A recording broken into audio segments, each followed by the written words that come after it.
Huminto ang boss sa harap ng malaking terminal sa Cubao.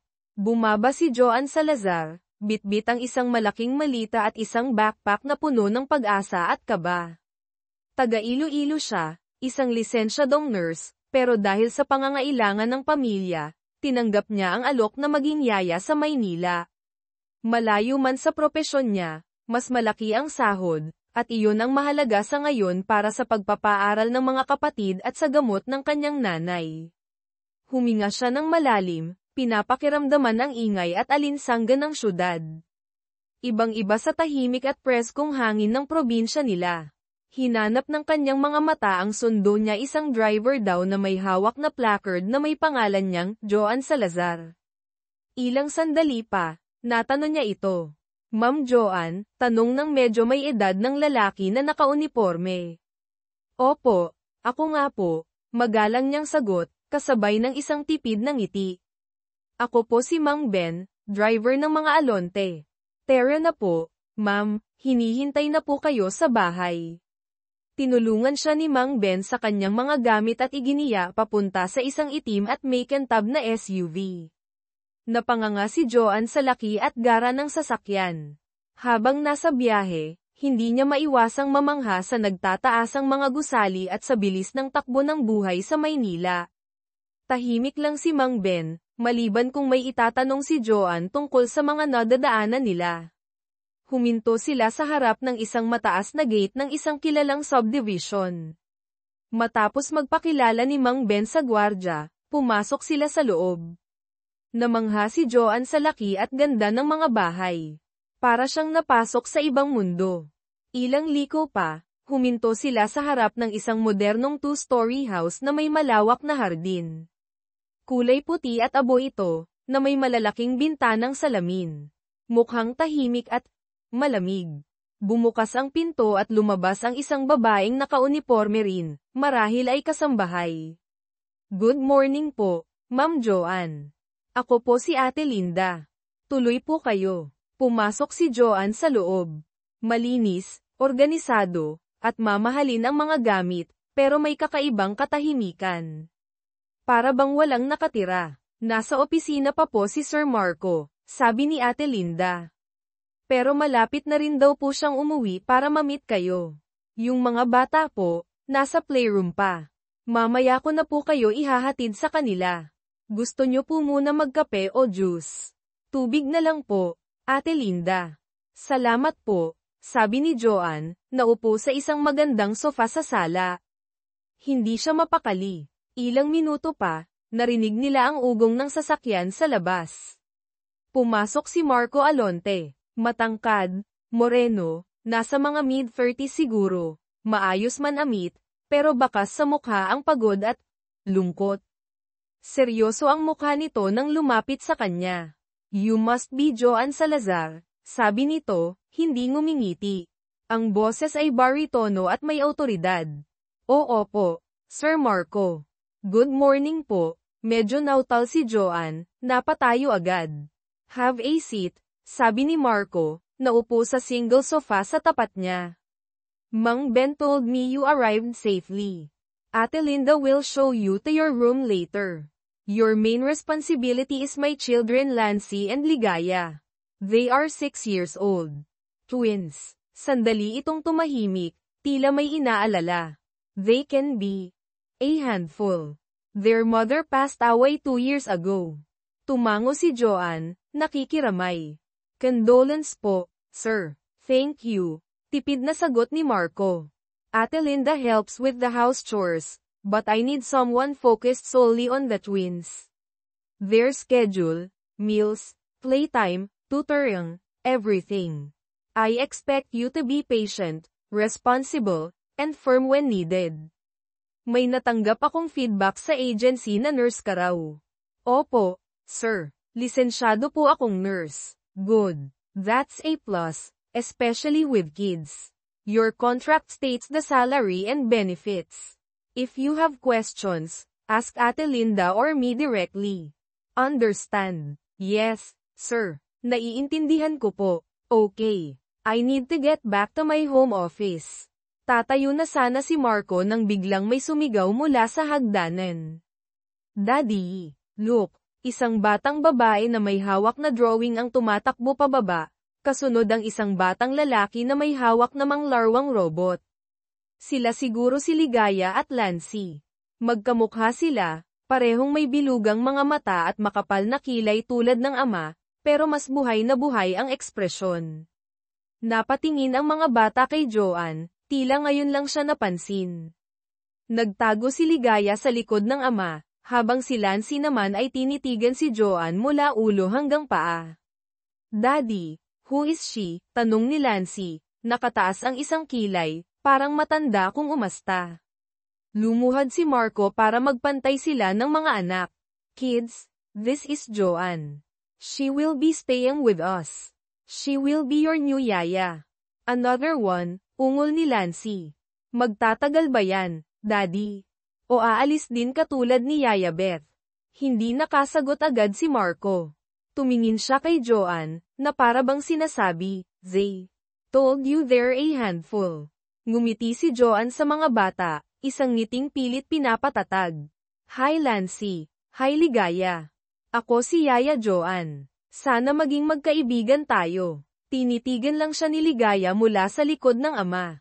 Si Lancy naman ay nagkibit balikat.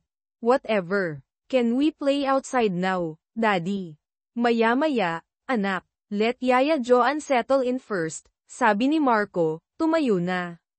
Ate Linda, please show Joanne her room and then introduce her properly to the kids later. Opo, sir. Umakyat na si Marco pabalik sa kanyang opisina. Naiwan si Joanne kasama si Ate Linda at ang dalawang bata na ngayon ay nagbubulungan habang nakatingin sa kanya. Huminga ulit ng malalim si Joanne. Mukhang mas mahirap ito kaysa inaakala niya. Ito na ang simula. Kakayanin niya kaya? Para sa pamilya, kailangan niyang kayanin. Lumipas ang unang linggo ni Joanne sa bahay ng mga alonte na puno ng pagsubok. Ang kambal, sina Lancy at Ligaya, ay tila may master's degree sa pagiging pilyo at pasaway. Sa umaga, kailangang gisingin sila ng ilang beses bago bumangon. Sa almusal, magrereklamo sa pagkain kesyo ayaw ng gulay, kesyo mas gusto ang hotdog kahapon, kesyo hindi ganoon ang luto ng dati nilang yaya. Yaya Joanne, I don't like this, reklamo ni Lancy isang umaga. Tinutulak palayo ang plato ng scrambled eggs na may hiniwang kamatis at sibuyas. It has weird green things. Sibuyas dahon yan, Lancy. Masarap yan at healthy, mahinahong paliwanag ni Joanne. No, it's yucky. Gusto ko ng pancake. Ako rin, segunda ni Ligaya, na kanina patahimik na pinaglalaroan ang pagkain niya. Napabuntong hininga si Joanne. Pero ito na ang breakfast natin ngayon. Bukas, pwede tayong mag-pancake. Promise. Nagkatinginan ng kambal, tapos sabay na umiling at nag-cross ng arms. Hindi sila kumain hanggang sa dumating si Ate Linda at binigyan sila ng tinapay na may palaman. Pakiramdam ni Joanne, natalo na naman siya. Si Sir Marco naman, laging abala sa trabaho. Maaga umaalis, gabi na umuuwi. Kapag nasa bahay naman, madalas ay nasa home office nito o kaya'y tahimik lang na nagbabasa sa sala. Bihira silang magkausap, at kung mag-usap man, tungkol lang sa mga bata o sa mga bilin nito. Ramdam ni Joanne ang pader na nakapalibot sa amo. Malamig, malayo, at tila laging may iniisip na malalim. Isang hapon, habang tinuturuan ni Joanne ang kambal sa kanilang assignment, biglang nagtantrum si Lancy. Ayaw nitong magsulat. I'm tired. Ayoko na, sigaw nito sabay hagis ng lapis. Lancy, konti na lang ito. Pagkatapos, pwede na tayong maglaro sa garden, pag-aamo ni Joanne. No, I want to play now. You're not the boss of me. Lancy, kausapin mo ng maayos si Yaya Joanne, saway ni Ligaya, na nakatapos na pala sa kanyang ginagawa. Shut up, Ligaya. You're always siding with her. Nagsimula ng mag-away ang dalawa. Sumasakit na ang ulo ni Joanne. Sinubukan niyang paghiwalayin sila pero nagpupumiglas si Lancy. Sakto namang bumaba si Marco mula sa opisina nito, marahil narinig ang ingay. What's going on here? Tanong ni Marco, ang boses ay mababa at seryoso. Agad tumahimik ang kambal. Nag-aaway po sila, sir. Ayaw pong tapusin ni Lancy yung assignment niya, paliwanag ni Joanne, medyo nahihiya. Tumingin si Marco kay Lancy. Son, finish your work. No playing until you're done. But daddy, no buts, Lancy. Now, walang nagawa si Lancy kundi bumalik sa lamesa at padabog na kinuha ang lapis. Umakyat na muli si Marco sa taas, walang ibang sinabi. Naiwan si Joanne na pakiramdam ay nabigo na naman sa pagdidisiplina sa mga bata. Parang kailangan pa ng interbensyon ng ama para tumanaw sila. Gabi-gabi, bago matulog, tinatawagan ni Joanne ang kanyang nanay sa Iloilo. Nay, kamusta po kayo? Nakainom na po ba kayo ng gamot? Oo, nak, ayos lang kami dito. Ikaw, kamusta ka dyan? Yung mga alaga mo, mababait ba? Napapabuntong hininga si Joanne. Okay naman po, Nay. Medyo makulit lang po talaga yung kambal. Pero cute naman po sila. Ayaw niyang mag-alala pa ang ina. Pagpasensyahan mo na lang, nak. Mga bata pa yan. At tandaan mo, malaki ang naitutulong ng trabaho mo dyan sa atin. Opo, Nay. Alam ko po, para po sa inyo ito. Pagkatapos ng tawag, madalas ay napapaupo si Joanne sa gilid ng kama niya, iniisip kung tama ba ang desisyon niyang lumayo. Miss na niya ang pamilya niya, ang simpleng buhay sa probinsya. Pero kailangan niyang magpakatatag, para sa kanila. Isang araw, naisipan ni Joanne na lutuan ang mga bata ng paborito niyang merienda noong bata pa siya turon. Habang nagluluto siya sa kusina katulong si Ate Linda, naamoy ito ng kambal. Wow! What's that smell, Yaya Joanne? Tanong ni Ligaya, lumapit sa kusina. Turon to, hiha. Gusto nyo tikman mamaya, nakangiting sabi ni Joanne. Nagliwanag ang mukha ng dalawa. Nang maluto, halos hindi sila mapakali sa paghihintay na lumamig ito ng kaunti. At nang matikman nila, wow! It's so yummy, sabi ni Lancy, puno ang bibig. Can you make this every day, Yaya Joanne? Tanong ni Ligaya. Napangiti si Joanne. Sa wakas, isang maliit na tagumpay. Kahit sa pagkain man lang, nagustuhan nila ang gawa niya. Sakto namang bumaba si Marco, siguro'y naamoy din ang niluluto. Nakita niya ang mga anak na masayang kumakain ng turon. What's this? Tanong niya, lumapit. Daddy, try this. Yaya Joanne made it. It's called turon, sabi ni Ligaya. Kumuha si Marco ng isa at tinikman. Tumango-tango ito. Not bad, sabi lang niya, pero parang may bahagyang ngiti sa gilid ng labi nito bago tumalikod at bumalik sa trabaho. Maliit na bagay, pero para kay Joanne, malaking bagay na iyon. Isang sinag ng pag-asa sa gitna ng tila walang katapusang chaos sa bahay Alonte. Baka sakali, unti-unti, mahahanap din niya ang lugar niya dito. Habang tumatagal si Joanne sa bahay ng mga Alonte, unti-unti niyang nakikilala ang mga taong nakatira dito, hindi lang bilang amo at mga alaga, kundi bilang mga individual na may kanya-kanyang pinagdadaanan. Napansin niya ang mga litrato sa sala at sa study ni Marco. Mga litrato ng masayang pamilya si Marco, ang kambal noong mga sanggol pa sila, at isang magandang babae na may maamong mukha at maningning na mga mata. Siya marahil ang yumaong asawa ni Marco, ang ina ni Nancy at Ligaya. Sa mga lumang litrato, ibang Marco ang nakikita ni Joanne, isang lalaking nakangiti ng malapad, masaya, at tila walang inaalala. Ibang-iba sa seryoso at malungkot na Marco na kilala niya ngayon. Minsan, nakita niya si Marco na nakatitig sa isang family picture nila, ang mga daliri ay marahang hinahaplos ang mukha ng asawa sa litrato. Hindi siya napansin nito. Dahan-daang umatras si Joanne, ayaw istorbohin ang pribadong sandali ng amo. Doon niya mas naunawaan ang bigat na dinadala nito. Ang pagiging abala sa trabaho, ang pagiging mailap marahil ay paraan niya iyon para takasan ang sakit ng pagkawala. Ang kambal naman, sa kabila ng kakulaitan, ay may mga pagkakataong nagiging tahimik at malungkot din. Minsan, nahuhuli sila ni Joanne na nakatingin sa litrato ng kanilang mommy. Isang gabi, hindi makatulog si Ligaya. Pumasok si Joanne sa kwarto nito at nakita niya itong umiiyak ng tahimik.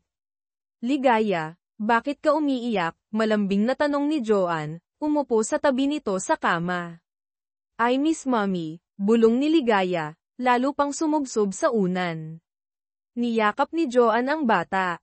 Alam ko, sweetie, normal lang na mamiss mo siya. Hinaplos niya ang likod nito. Gusto mo bang magkwento tungkol sa kanya? Tumango si Ligaya, at nagsimula itong magkwento tungkol sa mga alaala niya kasama ang ina kung paano siya nito kinakantahan bago matulog, kung paano sila nagbi-bake ng cookies, kung paano nito pinapatawa si daddy. Habang nagkukwento, unti-unting napapalitan ng ngiti ang mga luha sa mata ni Ligaya. Nakikinig lang si Joanne, paminsan-minsan ay nagtatanong para hikayatin pa itong magsalita. Nang makatulog si Ligaya, dahan-daang lumabas si Joanne ng kwarto. Pakiramdam niya, may nabuksang maliit na pinto sa puso ng bata. Kay Lancy, iba ang paraan ng pagpapakita ng lungkot. Mas madalas itong maging piken, madaling magalit, o kaya'y maghahanap ng atensyon sa pamamagitan ng paggawa ng kalokohan. Napansin ni Joanne na kapag pinagagalitan ito ni Marco, lalo lang itong nagre-rebelde. Kaya sinubukan ni Joanne ang ibang approach. Kapag nagkakamali si Lancy, kinakausap niya ito ng masinsinan pero mahinahon kapag sila na lang dalawa. Lancy, alam kong naiinis ka kanina, pero hindi tama na sinigawan mo si Ate Linda, sabi ni Joanne isang beses matapos nitong magmaktol dahil hindi agad na ibigay ang gusto niyang laruan. She was slow, sagot ni Lancy, nakasimangot pa rin. Pero matanda siya sa'yo. Dapat igalang natin siya. At saka, busy din si Ate Linda, di ba? Next time, pwede mong sabihin ng maayos kung ano ang kailangan mo. Hindi kumibo si Lancy, pero nakita ni Joanne na nakikinig ito. Maya-maya, lumapit ito kay Ate Linda.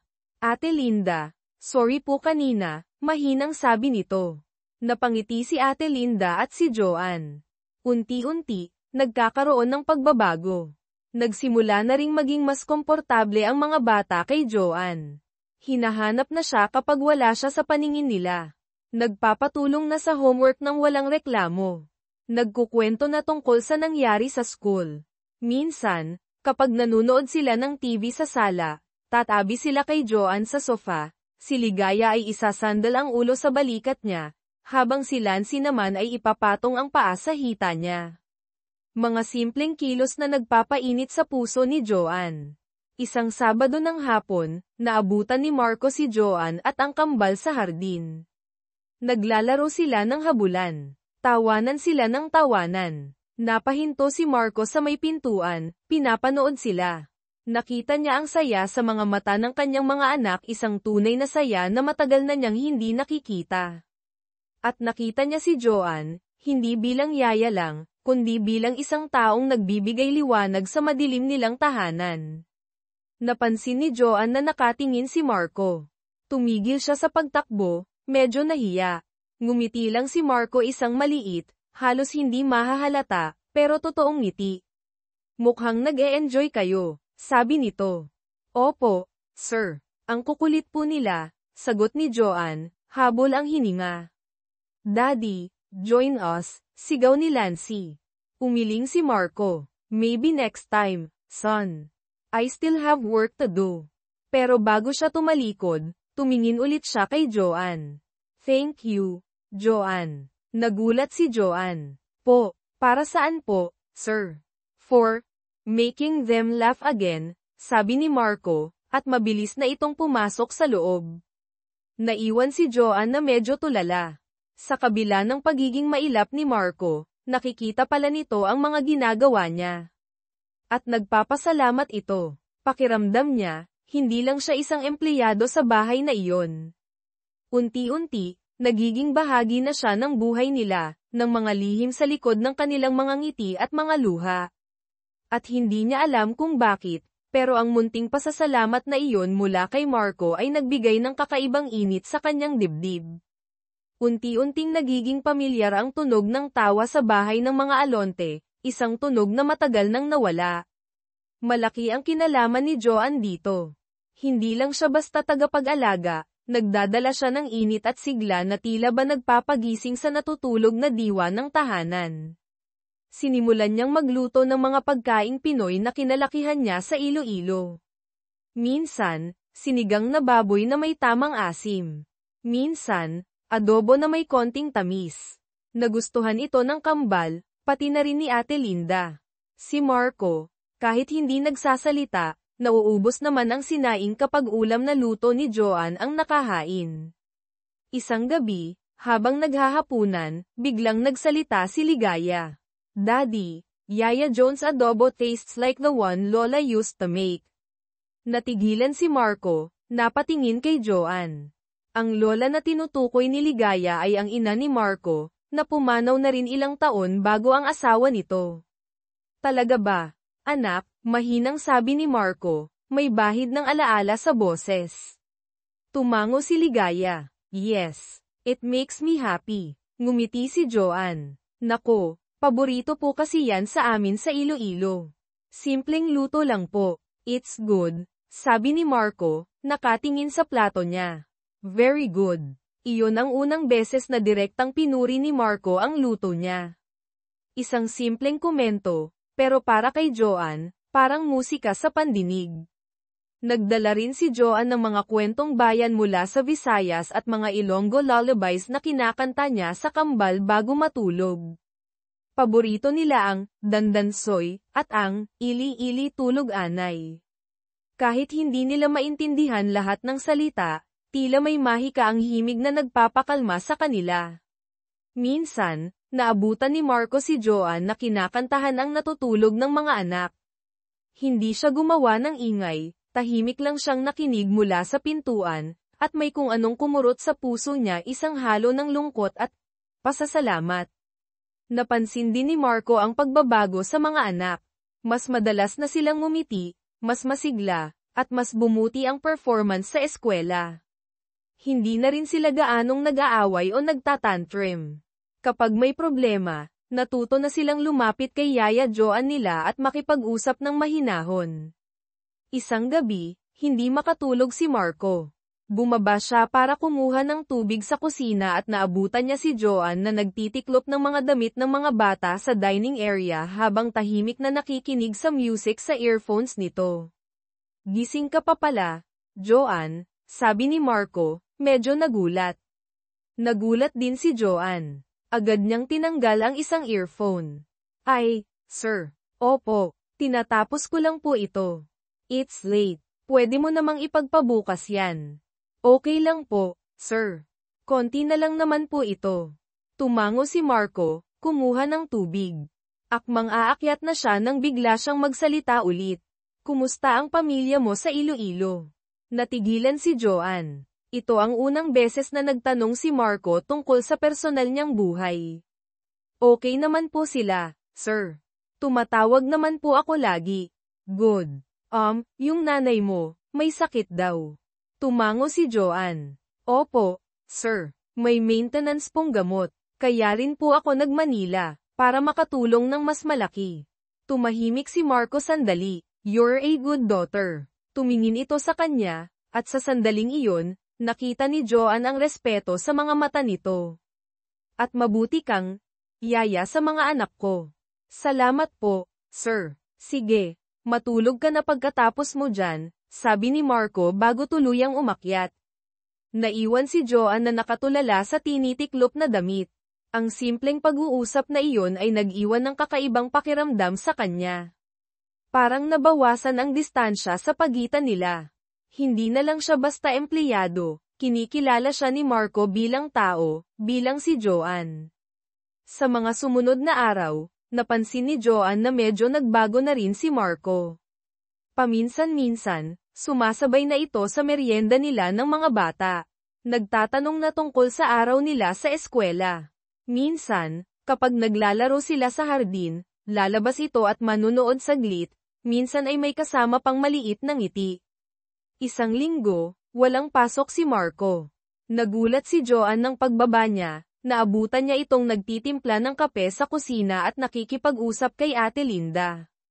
"Good morning, Joanne," bati ni Marco, mas magaan ang tono kaysa karaniwan. "Good morning po, sir. Nag-aalmusal na ba ang mga bata?" "Hindi pa po, kagigising lang po yata nila." Sakto namang bumaba ang kambal, tumatakbo papunta kay Marco. Daddy, can we go to the park today? Please," paglalamang niligaya. Tiningnan ni Marco ang mga anak, tapos tumingin kay Joanne. "What do you think, Joanne? Pwede ba tayong pumunta sa park?" Nagulat si Joanne na tinanong siya. Opo naman, sir. Maganda pong araw para mag-park." "Okay, kids. After breakfast, get ready. We'll go to the park," nakangiting sabi ni Marco. Naghiyawan sa tuwa ang kambal. Pati si Joanne ay napangiti. Ang dating tahimik at malungkot na bahay ay unti-unti nang napupuno ng boses-boses ng tawanan, boses ng kwentuhan, at boses ng pag-asang muling mabubuo ang isang pamilya. At sa gitna ng lahat ng ito, ang presensya ni Joanne ang nagsisilbing tulay, ang boses na nagbibigay himig sa kanilang katahimikan. Ang dating purely professional na samahan nina Joanne at Marco ay unti-unti nang nagkakaroon ng ibang kulay. Ang mga simpleng ngitian, ang mga sandaling pag-uusap, ang mga pagkakataong nagkakatinginan sila habang pinapanood ang kambal, lahat ng ito ay nag-iiwan ng kakaibang kiliti sa kanilang mga dibdib. Para kay Joanne, si Marco ay hindi na lang ang seryoso at malungkot niyang amo.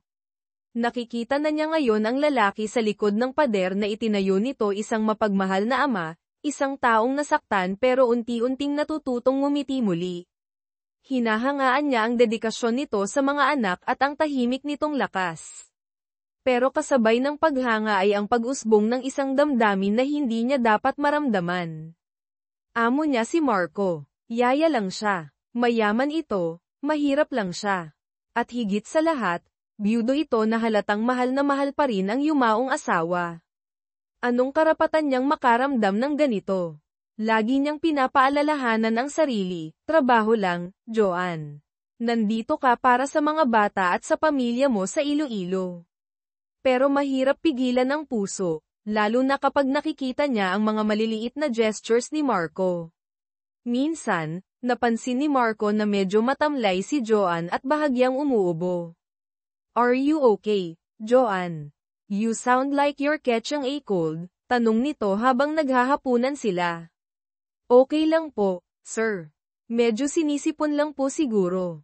Kinaumagahan, nagulat si Joanne nang may iniabot si Marco sa kanya bago ito umalis papuntang opisina. Isang maliit na paper bag. "Vitamins and some meds for your cold," sabi nito, hindi nakatingin sa kanya. "Make sure you take them. Hindi pwedeng magkasakit ang nag-aalaga sa mga anak ko." Natigilan si Joanne, hawak ang paper bag. Isang simpleng pag-aalala, pero tumagos iyon sa puso niya.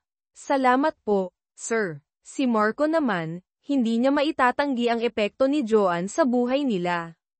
Hindi lang sa mga anak niya, kundi pati na rin sa kanya.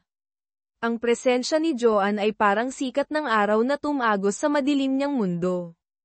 Ang simple nitong kabaitan, ang pasensya nito sa kambal, ang init ng mga ngiti nito, lahat ay unti-unting nagpapaguhit ng pag-asa sa puso niyang matagal nang nakakandado.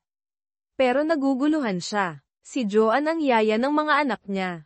Hindi tama na magkaroon siya ng ibang pagtingin dito. At paano si Marisa, ang yumaong asawa niya?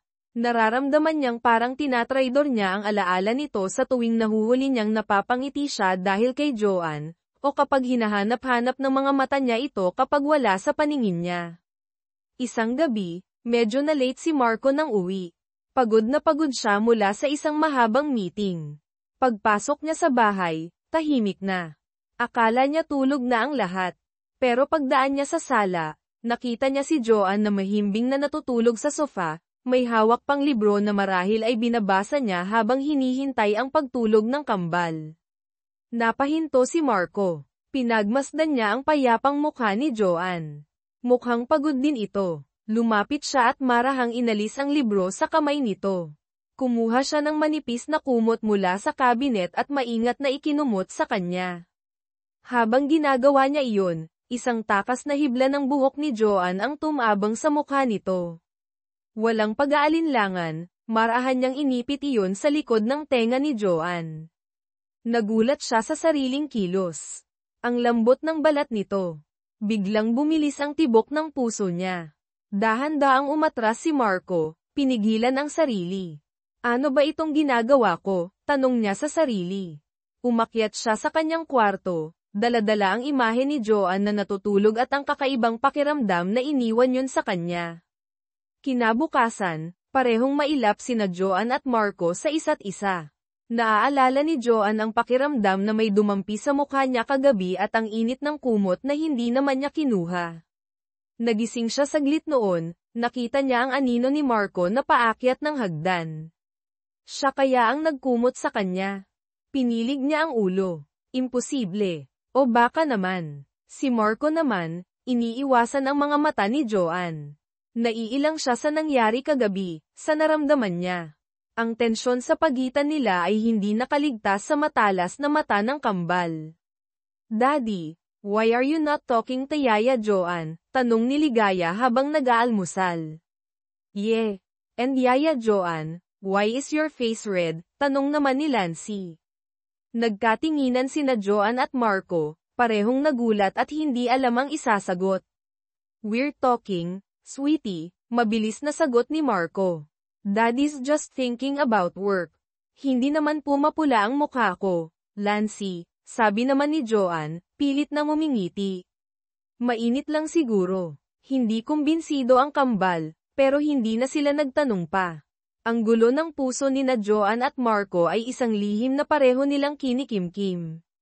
Isang damdaming hindi nila masabi, hindi nila maamin, dahil sa mga pader na nakapalibot sa kanila ang estado sa buhay, ang nakaraan, at ang takot na masaktan o makasakit.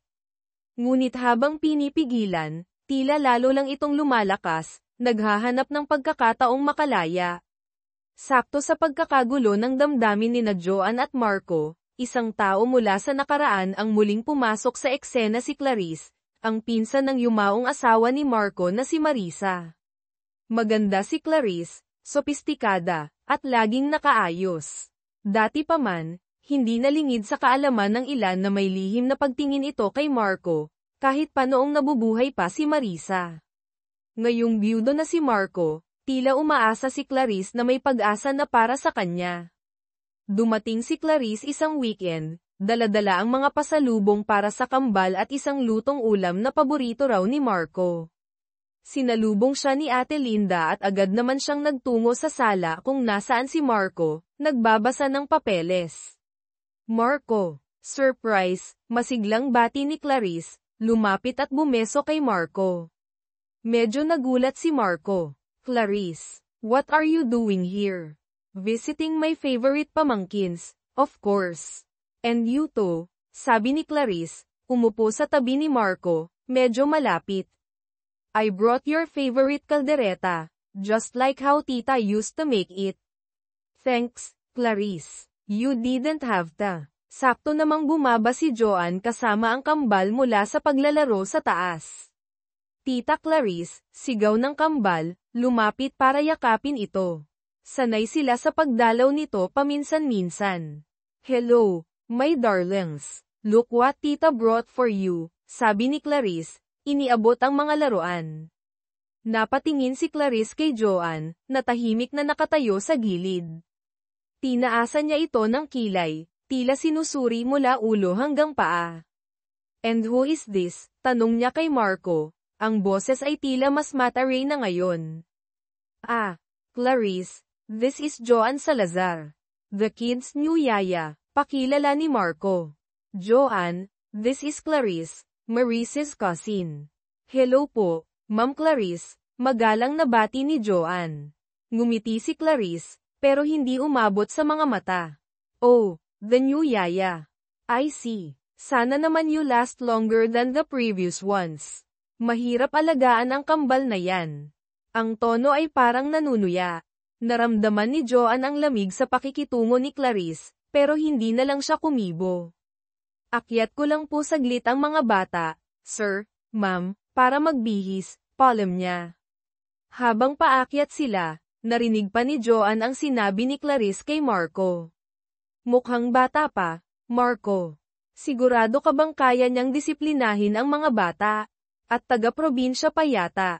Baka mamaya, hindi sanay sa mga gawain dito.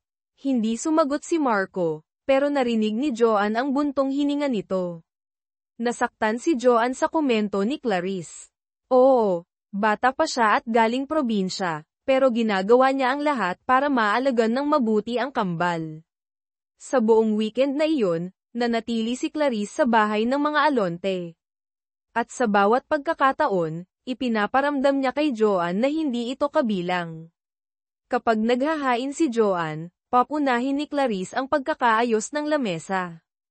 Kapag naglalaro si Joanne kasama ang mga bata, bigla itong iepal at aagawin ang atensyon ng kambal. At kapag nakikita niyang nag-uusap sina Joanne at Marco, kahit tungkol lang sa mga bata, hahanap siya ng paraan para sumingit o putulin ang usapan. Napansin din ni Clarice ang unti-unting pagbabago kay Marco, mas madalas na itong ngumiti, mas nakikipaglaro sa mga anak.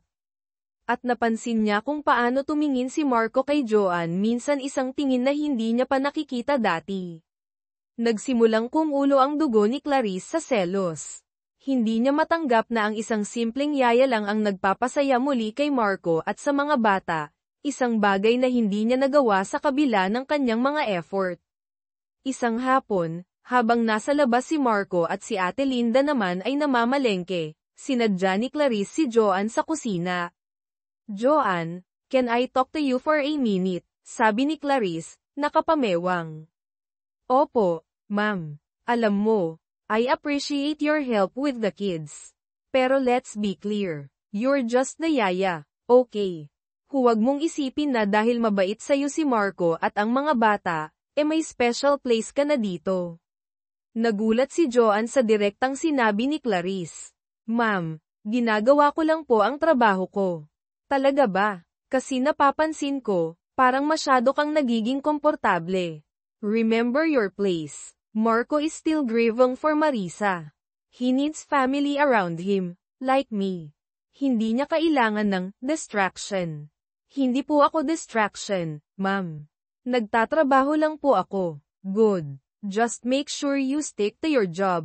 Don't get any funny ideas, sabi ni Clarice. Tinalikuran si Joanne at umalis. Naiwan si Joanne na nanginginig sa galit at hiya. Gusto niyang sumagot, ipagtanggol ang sarili, pero pinigilan niya. Ayaw niyang gumawa ng gulo. Pero ang mga salita ni Clarice ay tumatak sa isip niya. Totoo nga ba? Baka nga masyado na siyang nagiging malapit. Baka nakakalimutan na niya ang lugar niya. Nang gabi ring iyon, nakahanap ng pagkakataon si Clarice na magsumbong kay Marco. Marco, alam mo, nag-aalala lang ako, simula ni Clarice habang nagkakape sila sa sala pagkatapos maghapunan, ang kambal at si Joanne ay nasa taas na. That yaya, Joanne, nakita ko kasi siya kanina sa may study mo. Parang may tinitingnan sa mga papeles mo. Kumunat ang noo ni Marco. Are you sure, Clarice? Oo, hindi naman sa nagbibintang ako, pero, alam mo na. Mahirap magtiwala agad-agad, lalo na sa mga hindi natin lubos na kilala. Nurse daw siya, di ba? Bakit siya nagyayaya? Baka may iba siyang motibo. Sinadya ni Clarice na magtanim ng duda sa isip ni Marco. Hindi agad nakasagot si Marco. Kilala niya si Joanne bilang mapagkakatiwalaan. Pero si Clarice ay pamilya ng yumaong asawa niya. Sino ang paniniwalaan niya? Ang pagiging protective niya sa mga anak at sa naiwan ng asawa niya, kasama na ang sarili niyang emosyonal na gulo, ay nagbigay puwang sa duda na itinanim ni Clarice. I'll talk to her, sabi lang ni Marco, pero bakas sa boses niya ang pag-aalala na hindi naroon dati. Nakita ni Clarice ang epekto ng kanyang mga salita. Isang maliit na ngiti ng tagumpay ang gumuhit sa kanyang mga labi nang hindi nakatingin si Marco. Ang lason ng panibugho at kasinungalingan ay nagsisimula ng kumalat sa tahanang unti-unti nang nakakahanap ng liwanag. Ang mga salitang itinanim ni Clarice ay nag-ugat sa isip ni Marco. Kahit ayaw niyang maniwala, hindi niya maiwasang magduda. Bakit nga ba nasa study niya si Joanne? Ano ang tinitingnan nito? Ang pagiging mailap ni Marco ay bumalik, at ang namumuong init sa pagitan nila ni Joanne ay biglang napalitan ng lamig. Napansin ni Joanne ang pagbabago sa pakikitungo ni Marco. Hindi na ito ngumingiti sa kanya. Ang mga sagot ay naging tipid at formal. Madalas, iniiwasan siya nito ng tingin. Nasasaktan si Joanne, hindi niya maintindihan kung ano ang nagawa niya. Isang gabi, habang pinapatulog ni Joanne ang kambal, tinawag siya ni Marco sa study nito. Kinabahan si Joanne. Ito na ba yun? Joanne, sit down, sabi ni Marco, nakaupo sa likod ng kanyang malaking mesa, ang mukha ay seryoso.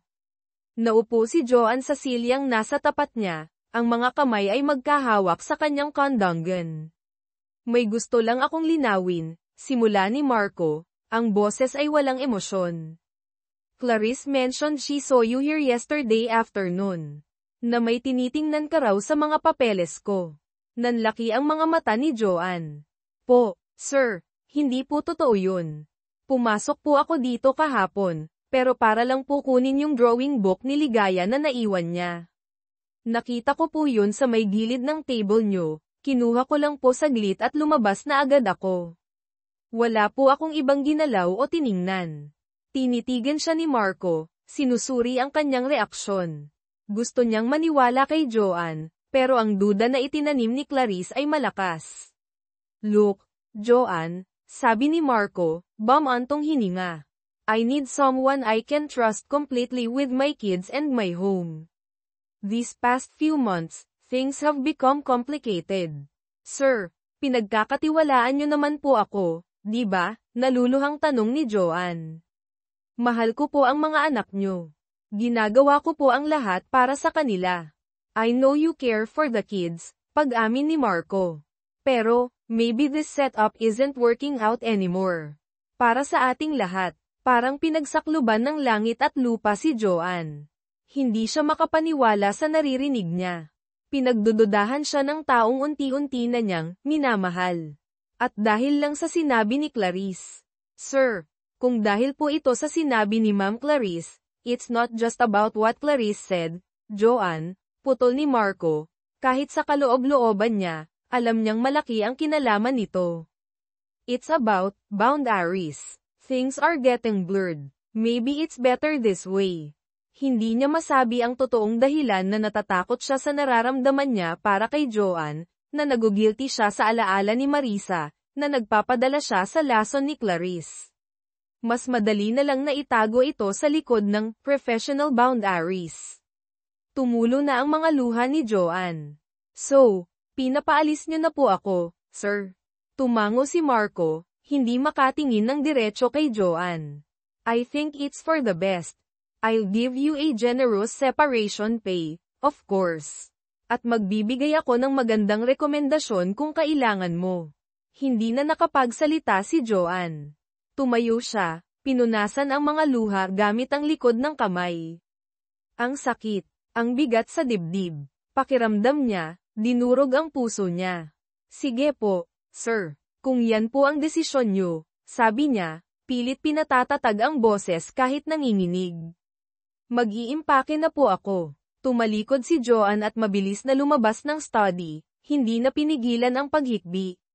Dumiretso siya sa kanyang kwarto at doon ibinuhos ang lahat ng sakit at sama ng loob. Bakit ganito? Bakit kailangang magtapos ng ganito? Minahal niya ang mga bata na parang tunay niyang mga kapatid o anak. At si Marco, akala niya, unti-unti na silang nagkakaunawaan. Isang malaking pagkakamali pala ang lahat. Nagsimula siyang mag-impake, ang bawat damit na tinitiklop ay parang may kasamang alaala ang unang araw niya, ang mga kalokohan ng kambal, ang mga ngiti ni Marco, ang mga munting tagumpay. Paalam na sa lahat ng iyon. Bago siya tuluyang umalis kinaumagahan, habang tulog pa ang kambal, sumilip siya sa kwarto ng mga ito. Lumapit siya sa kama ni Ligaya at hinalikan ito sa noo. "Palem, sweetie," bulong niya. Ginawa niya rin ito kay Lancy. "Mamimiss ko kayo." Tahimik siyang lumabas ng kwarto, dala ang mabigat na puso. Naabutan niya si Marco sa sala, naghihintay. Iniabot nito ang isang sobra. "Your pay, Joanne. And some extra." Tinanggap ito ni Joanne, hindi tumitingin kay Marco. "Salamat po, sir. Mang Ben will drive you to the terminal." "Hindi na po kailangan, sir. Kaya ko na po. Salamat po sa lahat." Tumingin siya kay Marco sa huling pagkakataon, ang mga mata ay puno ng lungkot at hindi nasabing mga salita. Pagkatapos ay tumalikod na siya at lumabas ng bahay, dala ang kanyang mga gamit at ang basag niyang puso. Naiwan si Marco sa sala, nakatanaw sa papalayong si Joanne. May kung anong kirot siyang naramdaman. Tama ba ang ginawa niya? Nang pumasok si Clarice sa sala, nakangiti. "She's gone?" tanong ni Clarice. Tumango lang si Marco, umakyat sa kanyang kwarto, at isinara ang pinto. Pakiramdam niya, kasabay ng pag-alis ni Joanne ay ang paglisan din ng liwanag na unti-unti nang bumabalik sa kanilang tahanan. Iniwan siya ng mga alaala ang masasayang alaala ni Marisa, at ngayon, ang masasakit na alaala ng pagpapaalis niya kay Joanne. Ang pag-alis ni Joanne ay nag-iwan ng malaking puwang sa bahay ng mga Alonte, isang puwang na mas malalim pa kaysa inaakala ni Marco. Ang dating ingay ng tawanan ng kambal ay napalitan ng nakabibinging katahimikan, na paminsan-minsan lang ay binabasag ng kanilang pag-iyak o pagmamaktol. "Where's Yaya Joanne, Daddy?" tanong ni Ligaya kinaumagahan, hinahanap ang pamilyar na mukha na gumigising sa kanya. "Yeah, Daddy. Didn't she cook breakfast?" segunda ni Lancy, nakasimangot habang nakatingin sa hinandang almusal ni Ate Linda na hindi niya nagustuhan. Hindi malaman ni Marco ang isasagot. "Yaya Joanne had to go home, kids," sabi niya, pilit pinapagaan ang sitwasyon. May kailangan siyang asikasuhin sa probinsya nila. "But she didn't say goodbye," reklamo ni Ligaya, naiiyak na. "Is she coming back?" tanong ni Lancy, may pag-asa sa boses. Umiling si Marco. I don't think so, son." Ang sagot na iyon ay nagdulot ng hagulgol mula kay Ligaya at matinding pagtatampo mula kay Lancy. Mula noon, naging mahirap na ang bawat araw. Ayaw kumain ng mga bata. Madalas silang tulala o kaya'y nagkukulong sa kwarto. Pati sa eskwela, napansin ng mga guro ang pagiging matamlay nila. Sinubukan ni Clarice na punan ang pagkukulang. Nag-volunteer siyang tumulong sa pag-aalaga sa kambal. Pero iba ang epekto niya. Kapag sinusubukan niyang pasayahin ang mga bata, lalo lang silang sumisimangot. Kapag pinipilit niyang pakainin, tinatabig lang nila ang pagkain. Hindi niya makuha ang kiliti ng mga ito, wala siyang pasensya na katulad ng kay Joanne. "They miss her, Marco," sabi ni Clarice isang gabi, halatang frustrated na rin. "Maybe you should hire a new yaya soon." Nag-hire nga si Marco ng bago, isang mas may edad na babae na may experience daw. Pero 2 araw lang ito tumagal. "Sir, pasensya na po, pero hindi ko po kaya ang mga anak nyo. Lagi na lang pong si Yaya Joanne ang hinahanap," sabi nito bago umalis. Lalong nalubog sa pag-aalala si Marco. Nakikita niya ang epekto ng pag-alis ni Joanne sa mga anak niya. At hindi niya maipagkakaila, apektado rin siya. Ang bahay ay tila bumalik sa dati nitong lamig at lungkot, o baka mas malala pa. Hinahanap-hanap niya ang presensya ni Joanne, ang mga luto nito, ang mahinahon nitong boses, ang paraan nito ng pagpapakalma sa kambal, at sa kanya. Isang gabi, pumasok si Marco sa kwarto ng mga anak para i-check sila. Nakita niyang mahimbing nang natutulog si Ligaya, pero may bakas pa rin ng luha sa pisngi nito. Si Lancy naman ay gising pa, nakatingin sa kisame. "Can't sleep, son?" tanong ni Marco, umupo sa gilid ng kama nito. "Daddy, did you make Yaya Joanne leave?" Diretsong tanong ni Lancy, tumingin sa ama. Natigilan si Marco. "Why would you say that?" "Because," Tita Clarice told Ligaya that Yaya Joan wasn't good for us. That she was just pretending to be nice. Parang sinaksak ang puso ni Marco. Ganoon pala ang sinabi ni Clarice sa mga bata. At siya, nagpadala siya sa mga kasinungalingan nito. Tiningnan niya ang anak, kitang-kita ang sakit sa mga mata nito. Lancy, sabi ni Marco, ang boses ay basag. That's not true. Yaya Joan, she was good to us. Very good. Daddy made a mistake, a big mistake. Hindi kumibo si Lancy, pero nakita ni Marco ang pag-unawa sa mga mata nito. Niyakap niya ang anak. I'm sorry, son. I'm so sorry. Kinabukasan, kinausap ni Marco si Clarice. Sa wakas, nakita niya ang tunay na kulay nito, ang inggit, ang pagiging mapanira. Tinapos niya ang anumang ugnayan nila na higit pa sa pagiging magkamag-anak dahil sa yumaong asawa. Pinakiusapan niya itong huwag nang bumalik muna sa bahay nila hanggat hindi pa maayos ang lahat. Nagalit si Clarice, pero wala siyang nagawa kundi umalis. Pagkaalis ni Clarice, hinarap ni Marco ang sarili. Inamin niya ang kanyang pagkakamali. Nagpadala siya sa duda, sa selos ng iba, at sa sarili niyang takot. Nasaktan niya si Joan, at higit sa lahat, nasaktan niya ang sarili niyang mga anak. Kailangan niyang itama ito. Naalala niya ang sinabi ni Joan tungkol sa nanay nito sa Iloilo. Iyon lang ang clue niya. Nag-research siya online, nagtanong-tanong sa agency na pinagkuhanan niya kay Joan. Nalaman niya ang buong pangalan ng nanay nito at ang posibleng bayan nila sa Iloilo. Habang nag-iimpake siya ng maliit na bag, nakita niya ang isang sobre sa drawer niya. Ito yung sobreng may lamang separation pay na ibinigay niya kay Joan, pero hindi nito kinuha ang extra. Isinilid niya ito sa bag. Pero hindi lang pera ang kailangan niyang dalhin. Kailangan niyang dalhin ang kanyang pagsisisi at ang kanyang puso. Umupo siya at kumuha ng papel at ballpen. Nagsimula siyang magsulat, isang liham para kay Joan. Hindi niya alam kung paano sisimulan, pero hinayaan niyang damaloy ang mga salita mula sa kanyang puso. Isinulat niya ang kanyang pagsisisi, ang kanyang pag-amin sa pagkakamali, ang epekto ng pag-alis nito sa kanila, lalo na sa mga bata. Isinulat niya kung gaano niya ito na-miss, kung gaano nila ito na-miss. Hindi niya isinulat ang tungkol sa nararamdaman niya para dito hindi pa iyon ang tamang panahon. Ang mahalaga ay mapatawad siya nito at maintindihan nito kung back priority ang paghingi ng tawad. Nang matapos ang liham, itinupi niya ito at inilagay sa isang sobre. Bukas na bukas din, lilipad siya papuntang Iloilo. Hahanapin niya si Joan. Susuyuin niya ito. Hindi para bumalik bilang yaya, kundi para ayusin ang lahat. Para subukang ibalik ang liwanag na nawala sa kanilang tahanan.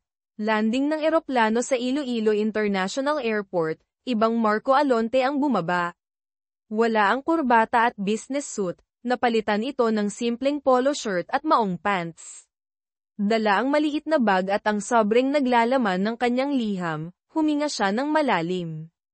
Ang hangin dito, mas presko, mas mabagal ang takbo ng buhay. Contrast sa Maynila, sumakay siya ng taxi at sinabi ang pangalan ng bayan na nakuha niya mula sa kanyang research. Mahaba-haba rin ang biyahe mula sa airport.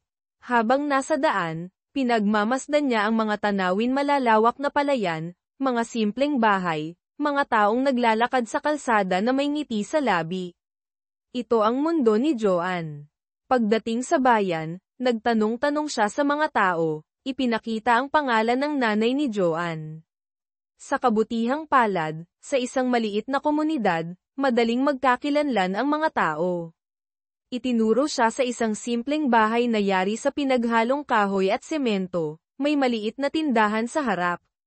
Ito na siguro iyon. Bumaba siya ng taxi, nagbayad, at huminga ulit ng malalim bago lumapit. May isang matandang babae na nag-aayos ng paninda sa tindahan.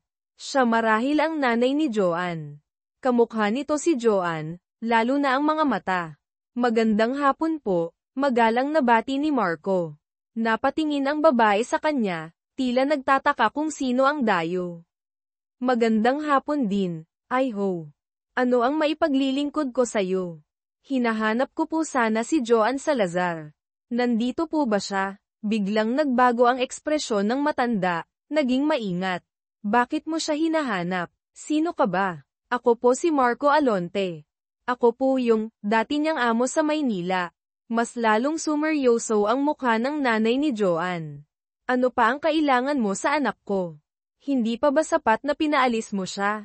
Natigilan si Marco. Alam pala nito. Kaya nga po ako nandito, Nay, para po humingi ng tawad kay Joan. Nagkamali po ako. Tinitigan siya ng matanda mula ulo hanggang paa, tila sinusuri ang kanyang sinseridad. Maya-maya'y bumantong hininga ito. Nasa likod bahay siya, nagdidilig ng halaman. Puntahan mo na. Nagpasalamat si Marco at naglakad papunta sa likod bahay. At doon, nakita niya si Joan. Nakasuot ng simpleng duster at tsinelas, nakatali ang buhok, nagdidilig ng mga gulay. Nang marinig niyang may papalapit, lumingon siya. Nanlaki ang mga mata niya sa gulat nang makita kung sino ito. Nabitawan niya ang hawak na tabo. Sir Marco, anong ginagawa niyo dito? Hindi makapaniwalang tanong ni Joan. Lumapit si Marco, ilang hakbang ang layo sa kanya. Joan, pwede ba tayong mag-usap? Hindi agad nakasagot si Joan. Halo-halong emosyon ang bumalat sa kanya, gulat, kaba, kaunting galit, at ang kirot ng nakaraan. Tumango na lang siya. Naglakad sila papunta sa isang maliit na upuang kawayan sa ilalim ng puno ng mangga. Umupo sila, may ilang pulgadang pagitan. Ang awkward. Joan, simula ni Marco, hindi alam kung paano uumpisahan. Kinuha niya ang sobre mula sa kanyang bulsa at iniabot kay Joan. Para sa'yo. Nag-aalangang kinuha ito ni Joan at binuksan. Binasa niya ang liham. Habang nagbabasa, unti-unting tumulo ang mga luha niya. Ang bawat salita ng pagsisisi, ng pag-amin sa pagkakamali, ng paglalarawan sa lungkot ng mga bata, lahat ay tumatagos sa puso niya. Nang matapos siyang magbasa, tumingin siya kay Marco, ang mga mata ay puno ng luha. Bakit ngayon lang, sir? Because I was a fool, Joan, amin ni Marco, ang boses ay puno ng pagsisisi. I listened to lies. I let my own fears and grief cloud my judgment. I was wrong. So wrong. At ang mga bata, they miss you terribly. Ligaya cries herself to sleep sometimes. Lancy is quiet and angry. The house, it's not a home without you, Joan. Napahikbi si Joan. Naaawa siya sa mga bata. Na-miss din niya ang mga ito ng sobra. Kamusta na po sila? They're sad, lost. Tinatanong nila lagi kung bakit ka umalis, kung babalik ka pa ba.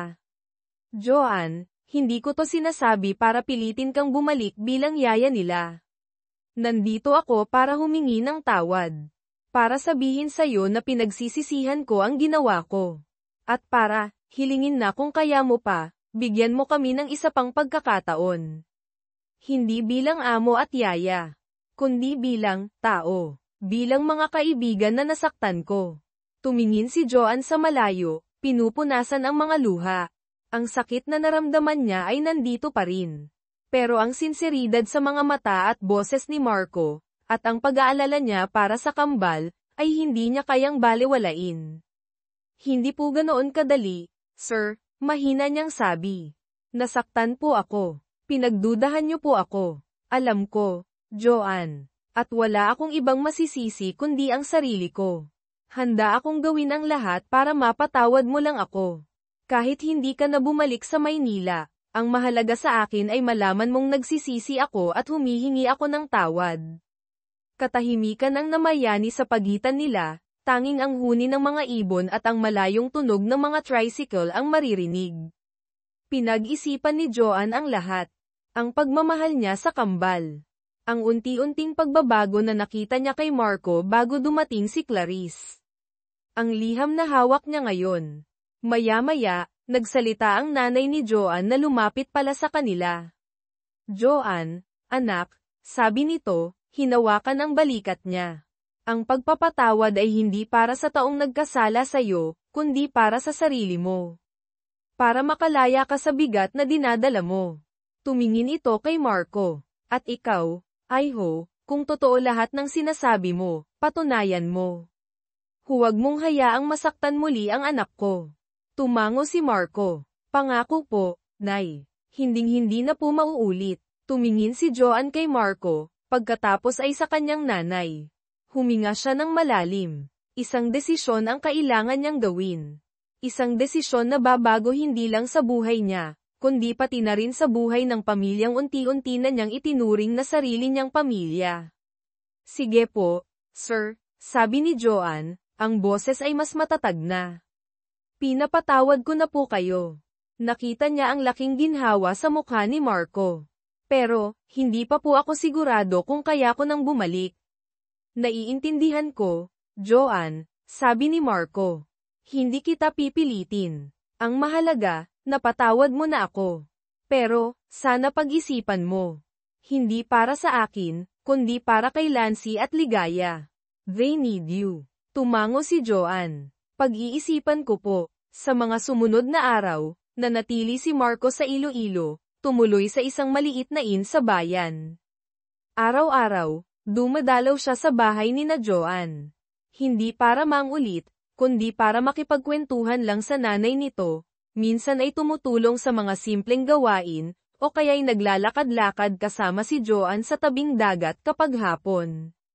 Ipinakita niya ang ibang Marco ang hindi boss, ang hindi mayaman, kundi ang simpleng tao na handang magpakumbaba at maghintay. Nakita ni Joanne ang effort ni Marco. Nakita niya ang sinseridad nito. At higit sa lahat, nararamdaman pa rin niya ang pagmamahal para kay Lancy at Ligaya. Isang gabi, habang nakatingin sa mga bituin, ginawa na niya ang kanyang desisyon. Kinabukasan, maagang nagising si Joanne. Alam na niya ang kanyang gagawin. Nang dumating si Marco para mag-almusal kasama sila, isang bagay na naging routine na nila sa mga nakaraang araw, sinalubong siya ni Joanne ng isang maliit na ngiti. Sir Marco, sabi ni Joanne, medyo nahihiya pa rin. Nagdesisyon na po ako. Napahinto si Marco sa pagsubo ng pandesal. Tumingin siya kay Joanne, puno ng pag-asa at kaba. Sasama po ako pabalik sa Maynila, tuloy ni Joanne. Nagliwanag ang mukha ni Marco. Isang malapad na ngiti ang gumuhit sa kanyang mga labi, ang unang totoong masayang ngiti na nakita ni Joanne mula nang dumating ito. Talaga, Joanne? Sigurado ka? Tumango si Joanne. Opo, para po kina Lancy at Ligaya. Tumingin siya kay Marco. Pero sir, ayoko na pong bumalik bilang yaya lang nila. Naintindihan agad ni Marco ang ibig sabihin ni Joanne. Hindi na ito tungkol sa trabaho lang. Tungkol na ito sa relasyon, sa pamilya. Alam ko, Joanne, seryosong sabi ni Marco. Hinawakan ang kamay nito na nakapatong sa mesa ang unang beses na nagdikit ang kanilang mga balat ng may intensyon. Hindi ka na babalik bilang yaya. Babalik ka bilang parte ng pamilya. Kung papayag ka. Namula si Joanne, pero hindi niya binawi ang kamay. Tumango siya ulit, isang masayang tango na may kasamang luha ng galit. Pati ang nanay ni Joanne na nakikinig lang ay napangiti. Ang pagbabalik nila sa Maynila ay puno ng excitement. Sinalubong sila sa airport hindi lang ni Mang Ben, kundi pati na rin ng kambal. Nang makita ng mga bata si Joanne, nagunahan silang tumakbo para yakapin ito ng mahigpit. Yaya Joanne, you're back, you're really back, sigaw ni Ligaya, umiiyak sa tuwa. We missed you so much, Yaya, sabi ni Lancy, nakayakap din ng mahigpit. Hindi na itinatago ang emosyon. Naiyak na rin si Joanne habang yakap-yakap ang dalawa. Namiss ko rin kayo. Sobra. Si Marco, nakatayo sa gilid, pinapanood sila na may ngiti sa labi at luha sa mga mata. Ito ang pamilyang gusto niyang mabuo muli. Ang pagbabalik ni Joanne sa bahay Alonte ay nagmistulang isang bagong simula. Oo, siya pa rin ang tumututok sa mga bata, pero iba na ang dynamics. Hindi na siya, Yaya Joanne, lang. Siya na si, Tita Joanne, para sa kambal, minsan ay, Joanne, na lang kapag si Marco ang kausap, lalo na kapag silang dalawa lang. Si Marco ay naging mas presenteng ama. Mas madalas na siyang umuwi ng maaga. Sumasali na siya sa mga laro ng mga bata. Tinutulungan sila sa homework kasama si Joanne. Kapag weekend, lumalabas sila sa park, sa mall, minsan ay nag-o-overnight sa beach. Mukha na silang isang tunay na pamilya. Isang gabi, pagkatapos mapatulog ang kambal, naabutan ni Marco si Joanne sa kusina, nagtitimpla ng tsaa. Hindi ka pa matutulog? Tanong ni Marco, lumapit. Hindi pa po ako inaantok, sir. Marco. Pagtatama ni Joanne, medyo nahihiya pa rin sa pagtawag sa pangalan nito. Ngumiti si Marco. Me too. Kumuha siya ng mug. Pwede pa share ng tsaa. Tumango si Joanne at ipinagtimpla rin siya. Umupo sila sa maliit na mesa sa kusina, tahimik na umiinom ng tsaa. Joanne, sabi ni Marco maya-maya. Thank you. Para saan na naman po? Nakangiting tanong ni Joanne. For coming back. For forgiving me. For everything. Tumingin siya sa mga mata ni Joanne. You brought back the light into our lives. Into my life. Nararamdaman ni Joanne ang init na bumabalot sa kanyang puso. Masaya po ako na nakabalik ako, Marco. Masaya ako na kasama ko kayo. Joanne. Alam kong maaga pa. Alam kong marami pa tayong kailangang ayusin at pagdaanan. Pero gusto kong malaman mo. Huminga siya ng malalim. Mahalaga ka sa akin. Mahalaga ka sa amin. At gusto kong, subukan nating buuin ang pamilyang ito. Tayong apat. Hindi na napigilan ni Joanne ang mga luha ng kaligayahan. Ito ang mga salitang matagal nang inaasam ng puso niya. Hinawakan niya ang kamay ni Marco. Gusto ko rin yun, Marco, sabi niya, ang boses ay puno ng pagmamahal. Sama-sama nating subukan. Sa ilalim ng tahimik na gabi, sa simpleng kusina ng bahay Alonte, isang pangako ang nabuo. Hindi na ito ang kwento ng isang yaya at ng kanyang amo.